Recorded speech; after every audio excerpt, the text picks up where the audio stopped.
You're watching TVC News Hour. The Minister for Budget and Planning, Udo Udoma, says the economic recovery and growth plan will impact the youths positively. The minister adds that the plan has sectoral provisions in favor of the young population, which will help address unemployment.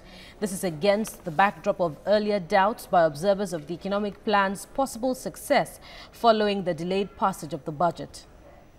The aim of the plan is to create a platform for all Nigerians, but particularly the youth, and to create jobs for our youth. And we believe that particularly in IT, which excites the youth and which we believe that they can do very well in, we want to expand the skills and also the internet access in agriculture, in manufacturing. There's so much in the plan for our youths. For the first time in this country, we are having a plan in which all sectors, all elements on all segments of Nigeria made contribution. And if you take the plan, every sector of our economy, you can see something practical that relates to your own sector that you can interact with, that you can look up to, that you can participate in within the ERGP. We'll be having a discussion on the just passed Nigerian budget for 2017. The budget is 4.44 trillion naira. 7.44 trillion naira that was passed yesterday by the chambers of the National Assembly. And we have our correspondent in Abuja, Lara Omonijo, and Peter Mide. Peter is of the Department of Economics, University of Port Harcourt. Also joining us is Nnaemeka Obiariri. Nnaemeka is a financial analyst. Many thanks for joining us, gentlemen. And Lara, you are the lady. Let's kick the ball rolling. What do you make of the budget passed by the National Assembly? The first question is to you, Nnaemeka. Okay, I'm glad that the budget has been passed. Though a bit belated, this is 5 months after the beginning of the year. And now it's time for us to get to work. Now the question is, what are the critical projects that need to be funded?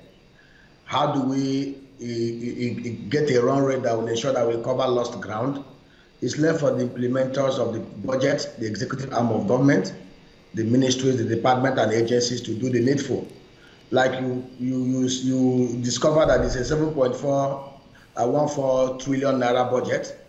Out of it, only about 2.176 trillion was earmarked for capital expenditure. If you convert it to dollar terms using the official exchange rate, we're talking about $7 billion. And according to the economic recovery and growth plan, for us to actually stimulate this economy, take it out of recession and put it on the recovery path, we must do at least investment of between $28 to $30 billion annually in terms of capital investment, and out of this, almost half is going to come from the private sector. Now, the question you should ask yourself is this: the federal government has provided $7 billion. Where do we source for the remaining 23 to 25 billion dollars? It's from the private sector. What are we doing to ensure that we ramp up and activate the diverse private-public partnership initiative that will help us drive this economy? It's left for the operators of the economy, the ministries, the departments and agencies to do the rightful things to ensure that we kickstart the economy, take it out of recession and put it on the growth path. And if you look at the projections of the federal government of Nigeria, even by the IMF, for us to grow this economy and actually come out of recession, we must be ready to grow it beyond the estimates that we have put forward. This economy can only pick up when we wrap it up between 3, 4, 5% in terms of GDP growth. So the ball is in the court of the executive. How do we get out of this quagmire? It's left for them. Now, Peter, Nnaemeka justifies the huge investment in capital expenditure. But Peter, let's look at the debt servicing profile, which is about 1.8 trillion. That's nearly 20% of the entire budget. Isn't that a high price to pay for investing in infrastructure? Really, what has to do with debt servicing in an economy, you know that when you are dealing with the economy and the debt overhang is very high, it affects the level of growth and investment. So if we are having about 20% of the budget that has to do with servicing our debt, then in that case, we are actually trying to reduce debt overhang. And the burden of the debt will actually need to be reduced for the economy to be on the path of growth and development. One thing that is very key, just like Nnaemeka said, is that when an economy is in recession, you need to stimulate the economy. And once you stimulate the economy, then you can get the economy out of recession.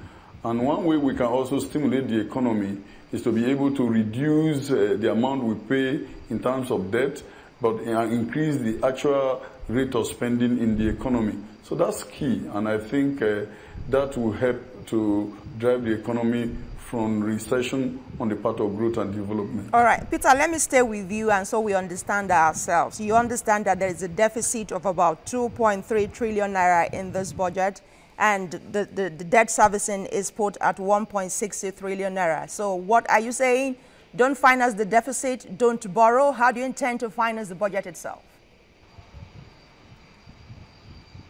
Well, deficit financing is the very key part of economic management. And when you are managing the economy and you have a deficit in your budget, you need to look out for a way to finance the deficit. And one way that deficit can be financed, which is effective all over the world, is borrowing. In Nigeria, borrowing hasn't given us a lot of result because when we borrow, we have not actually used the amount we borrow at the targeted area where we intend the borrowing. And in a situation where we borrow and we divert the money we borrow into other ventures, that's actually been the problem in Nigeria. So I'm looking forward to a situation where every component of this budget that is in deficit, we need to borrow and get the cooperation of the National Assembly to be able to borrow the needed expenditure and then invest what we borrow at the targeted sector of the economy. That will give us a better deal, and I'm hoping that that's going to be the case. I'd like to share your optimism as well. But now let's talk to Lara Folayo, our correspondent. Lara, tell us, what are Nigerians saying about the just passed budget by both chambers of the National Assembly? Lara?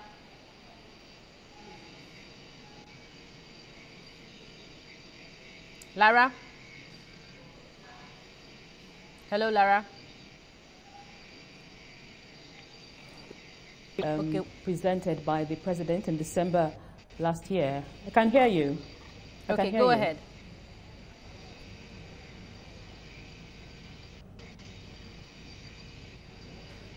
Did you get the question, Lara? If you got the question, please go ahead. From 7.2 trillion.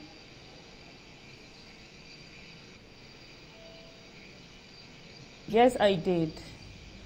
Yes, I did. Quite a number of people I've spoken with say the mild rise in the figures passed by the legislative arm of government is insignificant.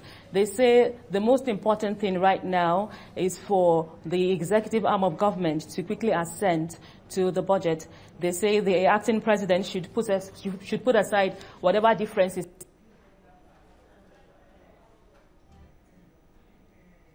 we can about the fact that, yes, 5 months have gone by and we may not have that much time to effectively implement the budget, but they say procurement should begin immediately, that procurement... Okay, all right, Lara. Let's go to Nnaemeka now. Nnaemeka, you're still with us. Nnaemeka, are you there? Yeah, I hear you clearly. Very well. Let's talk about the revenue generation. It's put at about 5.08 trillion naira. Of course, you understand the deficit that will come in. But let's have what we have last year in terms of revenue generation, meeting the targets of the revenue. None of the government agency actually met its target. The tax office didn't meet its target. Customs didn't meet its target. A lot of them had deficit. How do we do? Now, just oppose that with a benchmark of $44.2 per barrel. Honestly, the only revenue headline that one can agree with certainty that we may achieve has to do with the crude oil budget benchmark. Production capacity at the rate it is today, as long as they continue to satisfy the agitation of the Niger Delta militants, they don't interfere with production. And as long as oil remains hovering between the $49 to $55 per barrel price level, we can be able to meet that target. But one thing that is worrisome and worrying here is the estimation of the other revenue headline that we inserted into the budget. The portion that talks about recoveries and the recovery of loot about 442 billion. It is very, very bogus. You know, one thing we must avoid at this critical time in our economy and our life, national life, is the issue of using propaganda to run the government. I've questioned rationally, how did we arrive at other revenue profile of 544 billion naira from recovery? Recovery from who? Recovery from where? You know, we are tired of hearing all this kind of bogus claim. If we must revive this economy, we must be honest to ourselves. The only revenue headline that we are sure of is the revenue headline that is coming from the crude oil sales. And that crude oil sales can only be certain as long as we put in place necessary measures to ensure that we do no longer have insurgency in the Niger Delta region. It's left for government to do that. And also the oil prices over time and even as projected may not fall below the budget benchmark, which is very, very good. Then the question is, what do we do? What are we doing to ensure that the Custom and Excise Department miss their target? What are we doing to ensure that the Federal Inland Revenue Services meet their budget? For 100 trillion naira sized economy, I am shocked to see that our tax revenue last year was about 3.3 trillion. We must ramp up activities in that area. For the Customs and Excise Department, every discerning Nigeria know that we lose over 50% of revenue from that sector because of the pervasive corruption there. When Hamid Ali was made the Customs General of Nigeria, he came with a lot of puff, noise, fury. We thought that this would be different. If you look at the revenue profile of the Customs Excise, compare it from 2014, 2015, and what we have now. At the time we felt that we had the low-cost years, you will discover that we are performing even below par. What are we doing? How are we going to re-energize activities in that sector to ensure the Customs and Excise Department, if things are done there well, and we plug the leaking holes, I can tell you we can generate between 1.5 to 2 trillion naira from that sector. The ministries, department, and agencies must wake up to do the right things. And again, we must look at some of the moribund public sector assets that are not working, that are not sweating.